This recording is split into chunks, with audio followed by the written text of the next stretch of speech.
Hello friends, welcome back to my channel. আজকের ভিডিওটি হতে চলেছে একদম অন্যরকম।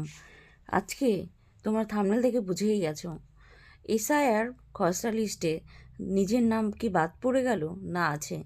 কিভাবে নিজের নাম মোবাইলের মাধ্যমে দেখা যাবে বাড়িতে বসেই। নতুন ভোটার তালিকায় নিজের নাম কিভাবে খুঁজবেন, এই সমস্ত প্রশ্নের উত্তর দিতে এই ভিডিওটি।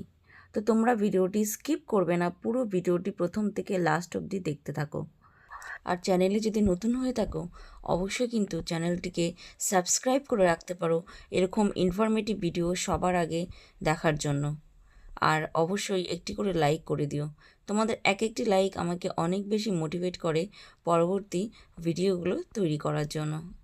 তো ফ্রেন্ডস, মেন ভিডিও টপিকে আসা যাক।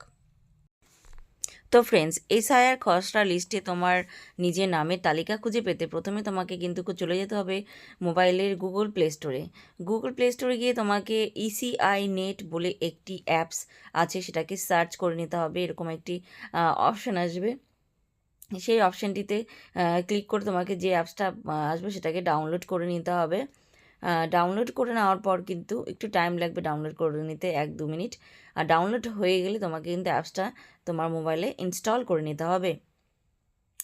ইনস্টল করে নেওয়ার পর তুমি কিন্তু ওই অ্যাপসের ভেতরে গিয়ে নিজের ভোটার নাম, মানে খসড়া লিস্টে যে নিজের ভোটার তালিকায় নাম আছে কি না সেটা কিন্তু তুমি দেখে নিতে পারবে। এটা কিন্তু বন্ধুরা খুবই ইম্পর্টেন্ট, কারণ তোমরা যে এসআইআর ফর্ম ফিল আপ করেছো সেখানে তোমার ফর্ম বাতিল হয়েছে কিনা, তোমার নাম ঠিকঠাক আছে কিনা তার জন্য কিন্তু তোমাকে অবশ্যই দেখে নিতে হবে। কারণ এটা যদি তোমার যদি নামটা ছাড়া পড়ে যায় তাহলে কিন্তু তোমাকে নতুনভাবে নামটা তুলতে হবে, সেটা অপশানে কিন্তু সরকার পরবর্তীতে দেবে। আর যদি নাম না থাকে তাহলে কিন্তু চিন্তার বিষয় হয়ে যাবে, তাই জন্য তোমাকে এটা কিন্তু অবশ্যই দেখে নিতে হবে। তো অ্যাপসের ভেতরে আসার পর প্রথমে এরকম একটি পেজ খুলে যাবে, ইসিআই নেট দেখতে পেলে। এখানে এসে কিন্তু search your name in voter list SIR 2025 এটাতে ক্লিক করে দিতে হবে। এখানে ক্লিক করে দিলেই কিন্তু তোমার অনেকগুলো অপশান চলে আসবে। তো সেগুলোকে তোমার হালকা করে ফিল আপ করে দিতে হবে।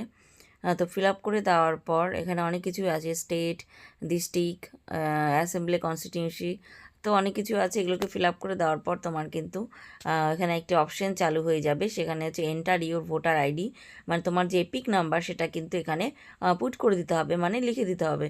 এটাই কিন্তু মেন অপশান। তো এটাকে দেওয়ার পর তুমি কিন্তু তোমার যে খসড়া লিস্টে তোমার নাম আছে কিনা সেটা দেখতে পাবে। নিচে কিন্তু একটা অপশান দেওয়া আছে, search your name in 2023 Bihar list, বা ওটা তোমার দেখার দরকার নেই। তো দেখো আমি আমার পিক নাম্বার দেওয়ার পর এরকম দেখতে পেলাম যে আমার নাম ভোটার তালিকায় আছে।